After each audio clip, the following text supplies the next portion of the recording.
Agé, chapitre 1. La seconde année du roi Darius, le premier jour du 6e mois, la parole de l'Éternel fut adressée par Agé, le prophète, à Zorobabel, fils de Shealtiel, gouverneur de Juda, et à Josué, fils de Jotsadak, le souverain sacrificateur, en ces mots. Ainsi parle l'Éternel des armées. Ce peuple dit : le temps n'est pas venu, le temps de rebâtir la maison de l'Éternel. C'est pourquoi la parole de l'Éternel leur fut adressée par Agé, le prophète, en ces mots. Est-ce le temps pour vous d'habiter vos demeures lambrissées quand cette maison est détruite ? Ainsi parle maintenant l'Éternel des armées. Considérez attentivement vos voies. Vous semez beaucoup, et vous recueillez peu. Vous mangez, et vous n'êtes pas rassasiés. Vous buvez, et vous n'êtes pas désaltérés. Vous êtes vêtus, et vous n'avez pas chaud. Le salaire de celui qui est à gage tombe dans un sac percé. Ainsi parle l'Éternel des armées. Considérez attentivement vos voies.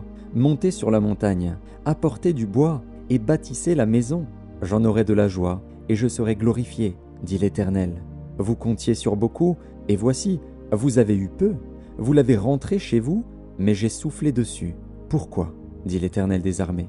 À cause de ma maison, qui est détruite, tandis que vous vous empressez chacun pour sa maison. C'est pourquoi les cieux vous ont refusé la rosée, et la terre a refusé ses produits. J'ai appelé la sécheresse sur le pays, sur les montagnes, sur le blé, sur le mou, sur l'huile, sur ce que la terre peut rapporter, sur les hommes et sur les bêtes, et sur tout le travail des mains. Zorobabel, fils de Shealtiel, Josué, fils de Jotsadak, le souverain sacrificateur, et tout le reste du peuple entendirent la voix de l'Éternel, leur Dieu, et les paroles d'Agé, le prophète, selon la mission que lui avait donnée l'Éternel, leur Dieu. Et le peuple fut saisi de crainte devant l'Éternel. Agé, envoyé de l'Éternel, dit au peuple, d'après l'ordre de l'Éternel, « Je suis avec vous, dit l'Éternel. » L'Éternel réveilla l'esprit de Zorobabel, fils de Shealtiel, gouverneur de Juda, et l'esprit de Josué, fils de Jotsadak, le souverain sacrificateur, et l'esprit de tout le reste du peuple.